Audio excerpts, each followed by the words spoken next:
এক কিশোরকে অমানবিকভাবে শিকলবন্দি করে রেখেছে নিজের বাবা মা। এমনই দৃশ্য ধরা পড়ল পুরাতন মালদা পৌরসভার 12 নম্বর ওয়ার্ডের মঙ্গলবাড়ি সামুন্ডাই কলোনি এলাকায়। শিকলবন্দি মানসিক ভারসাম্যহীন কিশোরের নাম সুজিত মণ্ডল, বয়স 15, বাবা উজ্জ্বল মণ্ডল এবং মা মাম্পি দেবী। বাবা সামান্য লরি চালক, মা গৃহবধূ। এদিকে ছেলে জন্ম থেকে মানসিক ভারসাম্যহীন, তার ভয়ে ততষ্ট গোটা গ্রাম। এমনকি বাবা মাও ছেলের ভয়ে একমাত্র মেয়েকেও বাড়িতে রাখতে পারেন না তারা। তার ভয়ে ততষ্ট গোটা গ্রাম। এমনকি বাবা মাও ছেলের ভয়ে একমাত্র মেয়েকে বাড়িতে রাখতে পারেন না তারা। ছাড়া পেলেই ছেলে গোটা পাড়া দাপিয়ে বেড়ায়, কাউকে ইট ছুঁড়ে মারে অথবা ধাক্কা দিয়ে ফেলে দেয়। তার জন্য পাড়ার লোকজনের মার খেতে হয়েছে ছেলের সাথে মাকেও। তাই ছেলেকে শিকল দিয়ে বেঁধে রেখেছেন বাবা মা। আইনের চোখে যা অপরাধ হলেও বাবা মায়ের কিছু করার নেই। তাদের এই সিদ্ধান্তকে সমর্থন জানিয়েছেন এলাকার তৃণমূল কাউন্সিলরও। বাবা মায়ের সঙ্গে কাউন্সিলরও চান ছেলের চিকিৎসার জন্য এগিয়ে আসুক সরকার, নইলে ছেলেকে তিনিই মেরে ফেলবেন বলে জানাচ্ছেন মা। অন্যদিকে মালদা কেন্দ্রের বিজেপির বিধায়ক গোপাল সাহা এ বিষয়ে জানান, বিষয়টি আমার জানা ছিল না, তবে আমি এই বিষয়ে সমাজ কল্যাণ দপ্তর আধিকারিকের সঙ্গে কথা বলবো, তার যেন চিকিৎসার ব্যবস্থা করা হয়। আমাদের দারুণই সমস্যা, সব সময় মারে, ঢিল ছুঁড়ে, কলিং বেল বাজায়, বাচ্চা থাকলে বাচ্চাকে মারে, এই বটি, এমনকি বটি, বড় বড় ঢিল সব ছুঁড়ে। ভয় করে না, হ্যাঁ, মেয়েটাকে অত্যাচারের জন্য, অত্যাচারের জন্য বেঁধে রাখে। আপনারা কি চাইছেন এলাকাবাসী হিসেবে? ওকে নিয়ে যান, করুক সরকার। অনেক দিন থেকেই তোর মা চেষ্টা করছে, অনেক দৌড়াদৌড়ি করছে, কিন্তু হচ্ছে না। তো কোথায় যেতে হবে বুঝতে পারছে না তো। আপনার নাম কি? অপূর্ণা সরকার। একটা ছেলেকে অমানবিকভাবে, বাচ্চা ছেলেকে শিকল দিয়ে বেঁধে রাখছে, এই বিষয়ে কি আপনার জানা আছে? এই ব্যাপারটা আমি না, আমাদের গোটা পাড়াই জানে। ছেলেটা হচ্ছে উজ্জ্বল মণ্ডলের, সুজিত মণ্ডল ছেলেটার নাম। সে মাঝে মাঝেই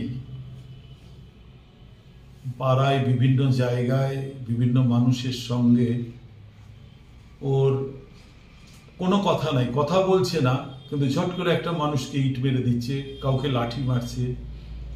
এগুলো করাতে পাড়ার মানুষও বারে বারে গিয়ে আমাদের কাছে অভিযোগ করছে, ওর বাবা মায়ের কাছেও করছে।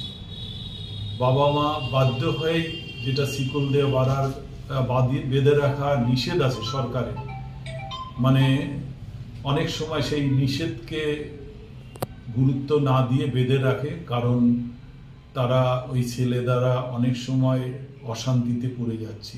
ছেলেটা অ্যাবনর্মাল, এখন বয়স যখন বাড়ছে তার এই জিনিসটা, যেরকম যে মারধর করা, ইট ছোড়া, এটাও বেড়ে যাচ্ছে। আমরা নিজেও কাউন্সিলর হিসাবে অনেকবার তার বাড়িতেও গিয়েছি, এখানেও ডেকে ছেলেটাকে অনেকবার কাউন্সিলিং করেছি, কিন্তু ছেলেটার সঙ্গে যখন কথা বলা যায় সে কোনো কথা বলে না। সে যে কথাগুলো বলাচ্ছে সেটাও শোনে না, অন্য মনস্ক হয়ে থাকে। গতকালও একটা ঘটনা ঘটেছে, একটা মানুষকে, মহিলাকে মেরেছে, পরে সেই বাড়ির প্রায় 14টা আশেপাশের মহিলারা গিয়ে তাদের বাড়িতে ঝামেলা করেছে। সেই সুজিত মণ্ডল যে ছেলেটা, তার বাবা উজ্জ্বল মণ্ডলের বাড়িতে গিয়ে। গতকালও তার মা এখানে এসেছিল, এখানে খুব কান্নাকাটি করছিল। আমরা চাই যে সরকার এই সুজিত মণ্ডলের ব্যাপারটা যদি দেখে, যদি কোথায় তাকে সরকারি হোম থেকে শুরু করে বা কোনো জায়গায় যদি রাখা যায়, তাহলে আমাদের এলাকার মানুষও শান্তি পায়, পরিবারটাও শান্তি পায়। যদি সরকার কোনো ব্যবস্থা না করে, আমার ধারণা ওই পরিবারে আগামী দিন বড় ধরনের কোনো অঘটন ঘটতেও পারে।